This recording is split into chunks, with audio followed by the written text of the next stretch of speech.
어떤 사람을 옆에 두느냐는 삶에서 매우 중요합니다. 내 연봉의 크기는 내가 가장 자주 만나는 사람 5명의 평균이란 말이 있습니다.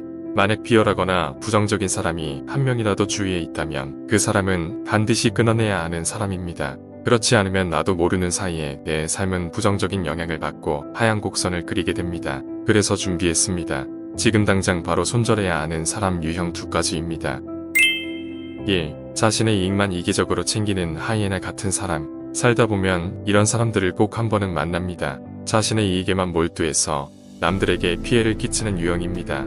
이들은 필요한 정보들을 상대에게서 야무지게 캐냅니다. 사리 분별이 밝아서 돈 냄새도 잘 맡습니다. 마치 하이에나가 먹이 냄새를 맡는 것 같습니다. 이런 사람들의 유형은 꼭 나중에 뒤통수를 치는데요. 무조건 끊어내야 하는 사람입니다. 제 경험을 예로 들어 드리겠습니다. 오래전부터 주식 공부를 취미로 했습니다. 주변 사람들에게 말을 안 해서 친구들은 제가 주식을 하는지 거의 몰랐습니다. 단 3명만이 알고 있었는데 그 친구가 그중 한 명이었습니다. IT 계열 종목이 하나 있었는데 저는 그 종목을 6개월 동안 연구했습니다. 그 지인은 제가 꼼꼼한 성격임을 알고 있었고 투자 수익률이 좋다는 것도 알고 있었습니다.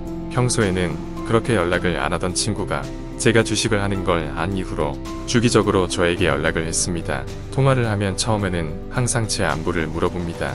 그리고 제가 좋아하는 화제를 일부러 꺼냅니다. 마음을 누그러뜨리려고 하는 겁니다.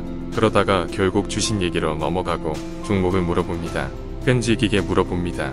저는 종목 추천을 평소 절대 하지 않습니다. 투자라는 건 지극히 개인적인 부분이라 가족에게도 권유하지 않습니다. 투자라는 건 리스크를 전제로 하기 때문에 성공도 실패도 오롯이 개인의 몫입니다. 괜히 조언을 했다가 돈을 잃게 되면 사람도 잃을 수 있습니다. 그래서 조언을 하지 않습니다. 하지만 이 친구는 정말 끈질기게 물어봤고 저는 제 의견을 끝내 말해주었습니다. 결과적으로 적지 않은 수익을 올렸습니다. 그 이후로도 그 친구는 같은 패턴으로 제게 연락을 계속했습니다. 하지만 이번에는 절대 얘기하지 않았습니다. 제가 신도 아니고 매번 맞을 수는 없습니다. 저에게 특정 목적을 가지고 접근한다는 것이 명확해졌습니다. 너무 부담스러웠습니다. 계속된 그의 물음에도 저는 답을 해주지 않았고 그러자 어느 순간부터는 연락이 뜸해지더니 더 이상 연락이 오지 않았습니다. 관계에서 자신의 이익만을 추구하려는 사람은 지금 당장 끊어내야 하는 사람입니다. 자칫 여러분이 호의로 잘해주다 보면 그걸 당연하게 여기고 계속해서 여러분의 시간과 돈과 노력을 무임승차하여 가져가려고 합니다. 그런 사람에게 잘해줄 필요도 없고 관계를 계속 이어갈 이유도 없습니다. 이 적은 액수의 돈을 안 갚는 사람.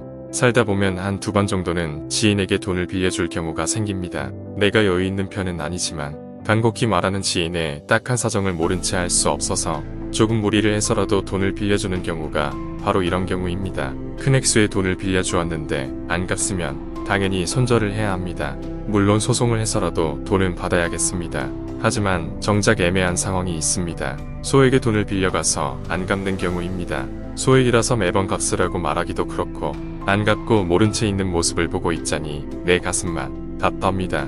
참다 돈 언제 갚을 건지 물어보면 사람 자존심 긁는다면서 오히려 적반하장으로 화를 냅니다. 친구끼리 그 정도 가지고 왜 생색내고 계속 스트레스 받게 하냐고 그럽니다. 정말 어이가 없습니다. 이 컨텐츠를 준비하면서 지인 5명에게 물어봤습니다. 빌려준 돈을 받은 적이 있는지 말이죠. 결과는 놀랍게도 빌려준 돈을 100% 모두 회수한 사람은 한 명도 없었습니다. 그만큼 빌려준 돈은 다시 받기가 어렵습니다. 왜 그럴까요? 빌릴 때 마음과 빌린 다음의 마음이 다르기 때문입니다. 빌리기 전에는 급한 나머지 온갖 약속을 합니다. 다음 주까지는 꼭 갚을게. 그때 돈이 나올 거야. 등등의 확언들을 합니다. 하지만 일단 돈을 빌리고 나면 그 돈은 자기 돈처럼 여겨집니다. 막상 갚을 시기가 오고 갚을 돈까지 준비가 되어도 갚고 싶은 마음이 옅어집니다. 손해보는 마음이 듭니다. 빌렸던 상대방의 돈을 다시 돌려주는 건데 마치 자기 돈을 그냥 주는 기분이 듭니다. 놀랍지만 이게 사람 심리입니다. 화장실 갈 때 나올 때 마음이 달라집니다. 이렇듯 상대방의 호의를 악용하며 특히 돈관계에 애매하게 구는 사람은 즉시 손절해야 하는 사람입니다. 옆에 두었다가는 더 큰 손해를 볼 수도 있습니다. 못 받은 돈은 아깝지만 소액으로 액땜했다고 생각하고 2번 다시 그 사람을 상대하지 않는 것이 좋습니다.